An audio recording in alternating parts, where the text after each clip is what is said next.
Hi everyone, welcome to Metal Flesh. Today I will rank the entire Venom, Cronos and Venom Inc. discography.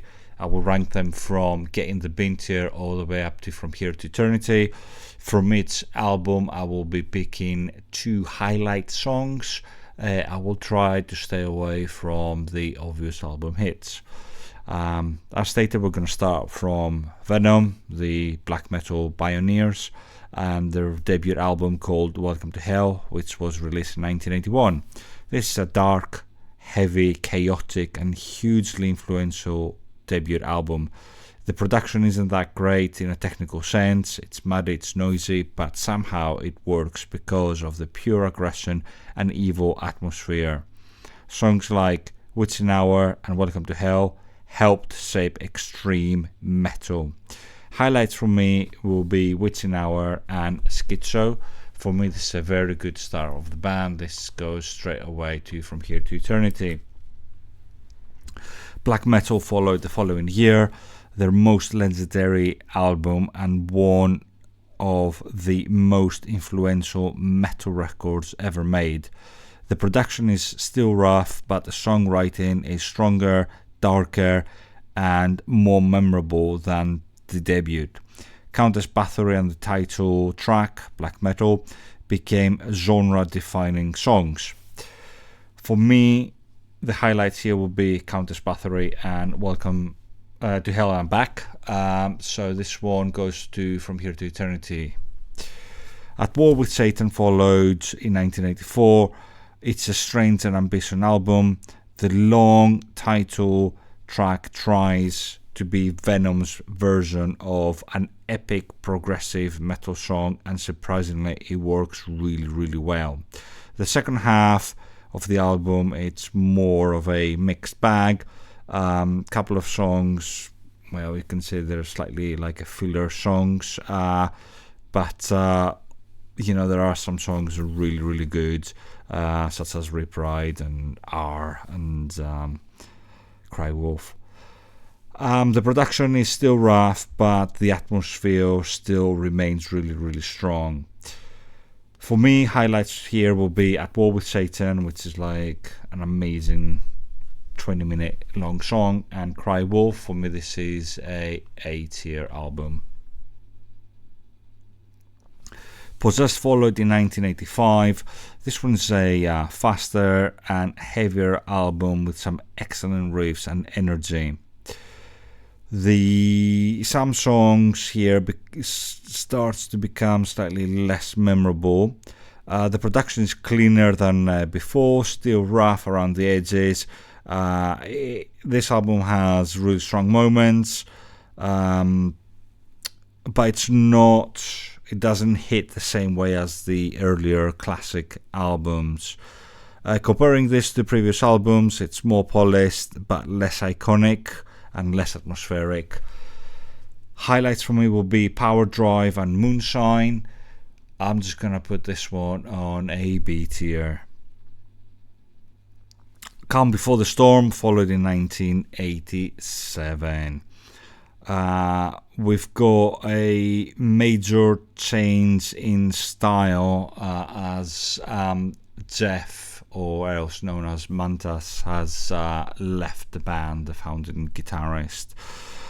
This album moves towards more traditional heavy metal sound, losing some of the Venom's dangerous and chaotic identity. The production is much cleaner. There are some really good songs, but the whole Venom classic energy isn't quite there. Obviously the satanic theme has been toned down quite a lot. Highlights for me will be The Chanting of the Priests and Black Christmas. For me, this is a C tier release. 1989, we've got the release of Primeval.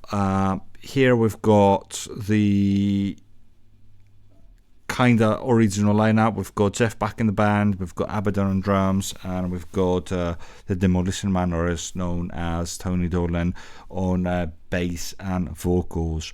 Primeval is a huge improvement and one of the best non-Cronos Venom albums. Tony Dolan brings aggression and charisma. The band sounds heavier and darker again. The production is still rough, but it works quite well here.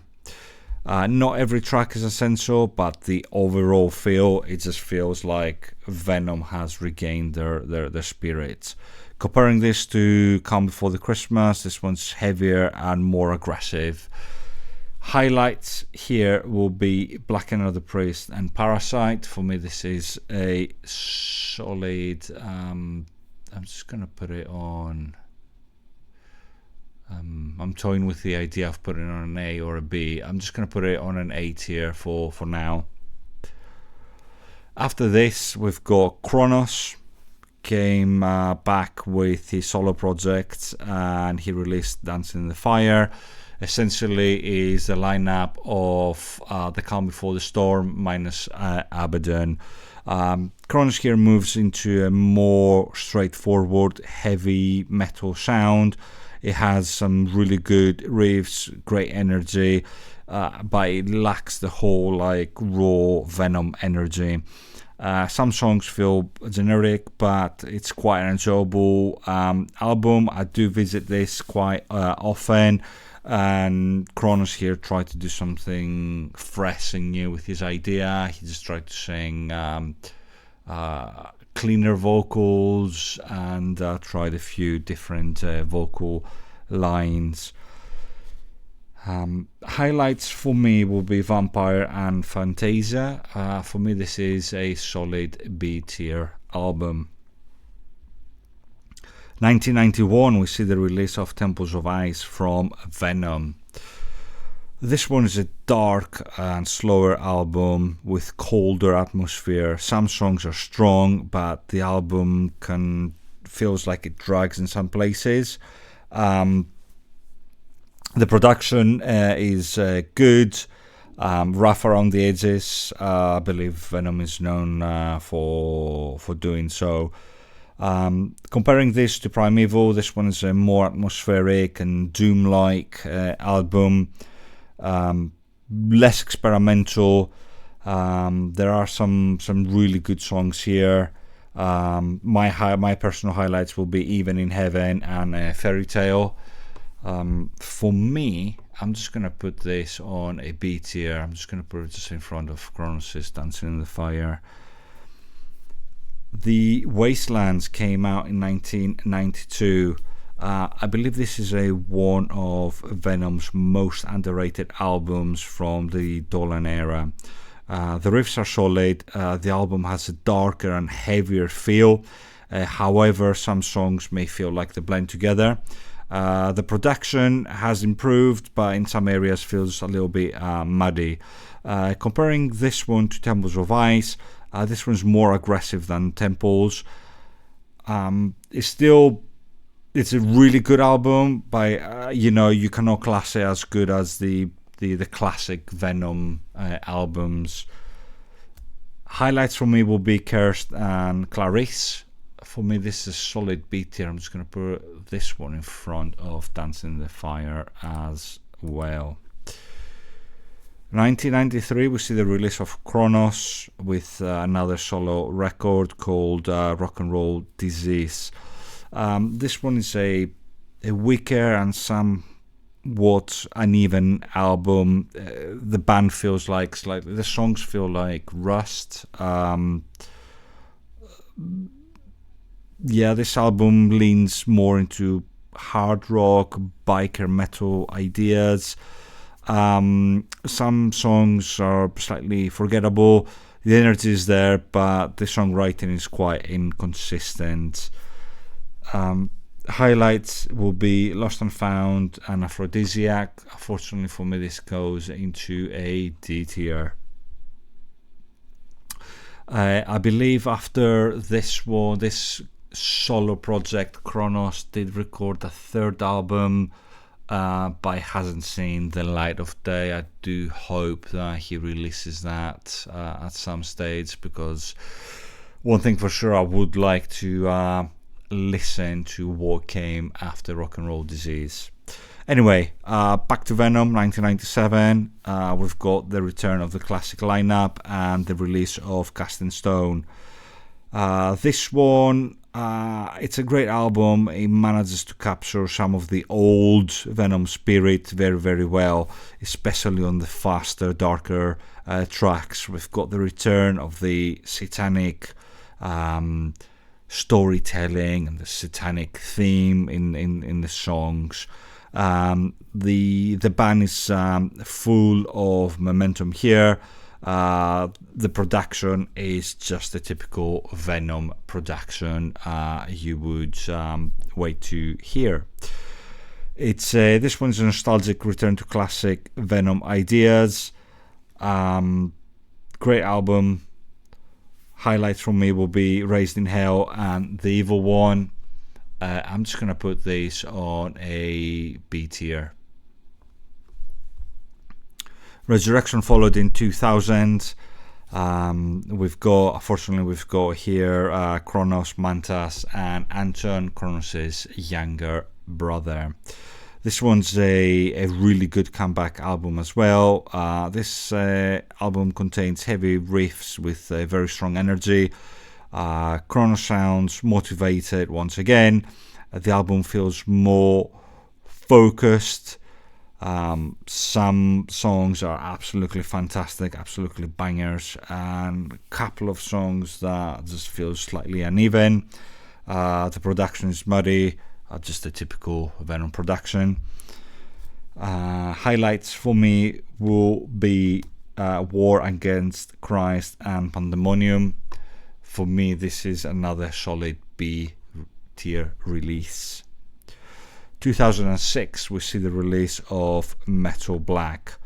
The band here clearly tries to reconnect with the spirit of black metal, but it doesn't reach the same level. The riffs are very good. The drumming is absolutely spot on, absolutely fantastic. But some songs feel repetitive, and some other songs just feel slightly like a couple of fillers. The production is better than the earlier albums, but less atmospheric album. Comparing this album to the previous ones, it's a modern callback to earlier Venom classic albums, but some songs are slightly less memorable. Highlights for me will be Burning Hell and Death and Dying. Fortunately, this one comes down to a C tier. Hell saw the light in 2008. Absolutely love this album. It's one of the stronger late era Venom albums. It has a dark atmosphere, strong riffs, heavy. Just the whole album is just heavy from start to finish. Songs here just feel like quite tight, really good songwriting, and it's just a generally heavy album. Comparing this to Metal Black, it's stronger, it's darker, much better songwriting. The production is better as well. Highlights for me will be The Power and the Glory and Straight to Hell. For me, this is a B tier album. I'm just gonna place it here. After this, 2011, we see the release of Fallen Angels. This one is a mixed album, some good ideas, but the fillers are way too much. The production is quite decent, but many songs lack memorable hooks or energy. It's not a terrible album, very forgettable in places. Comparing this to Hell, it's less focused with weaker songwriting overall. Highlights will be Nemesis and Hail Satanas. I'm just gonna put it on a D tier. From the Very Depths, 2015. This is a heavier, more energetic album when compared to Fallen Angels. Cronos sounds strong. Production has been improved. It has got quite a lot of punch into it. Some tracks again feel repetitive, but overall, it's an okay / forgettable album. Highlights for me will be Crucified and From the Very Depths. For me, this is another D tier release. I'm just gonna put it in between Rock and Roll Disease and Fallen Angels. Then we've got the return of the Prime Evil lineup under the name of Venom Inc. and the release of Ave. This is a very enjoyable album, and as stated, we have got the Prime Evil lineup once again. It captures the spirit of the earlier Venom classics. The riffs are strong, the energy is high, and the production is quite powerful without losing dirt and aggression. Some songs feel too long, but the overall album is very strong comeback. This one feels like a direct continuation of Prime Evil. For me, the highlights here will be Time to Die and Forged in Hell. For me, this comes to a B tier release. I'm just going to put that one there. Storm the Gates came out in 2018, a Venom record. What can I say here?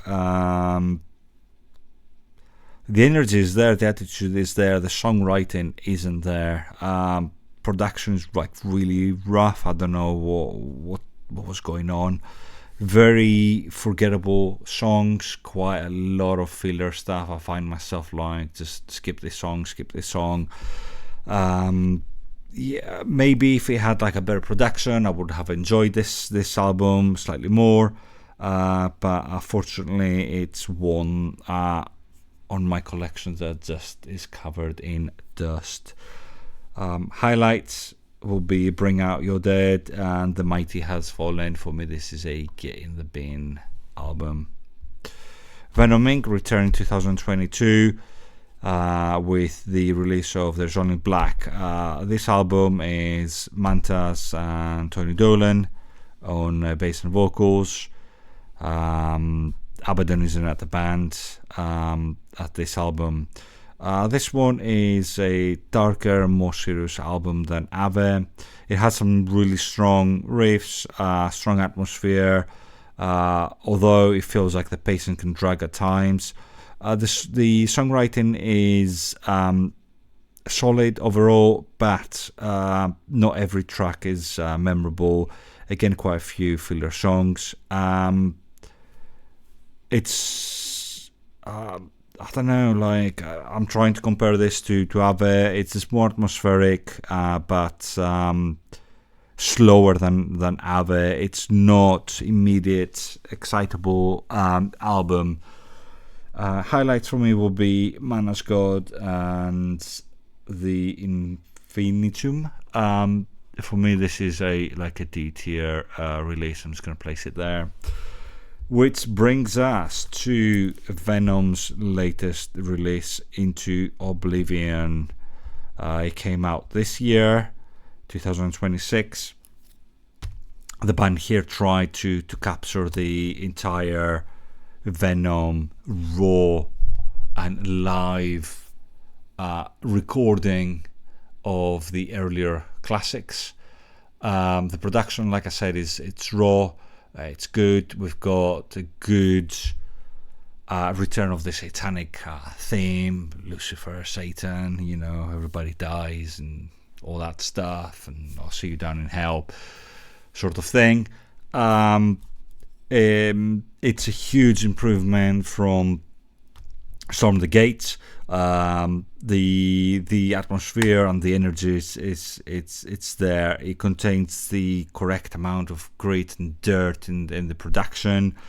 Some songs feel, unfortunately, they feel the same. Like you know, you will find yourself like, oh, I thought I was still in track 3, but we're on track 5, just because some songs feel the same.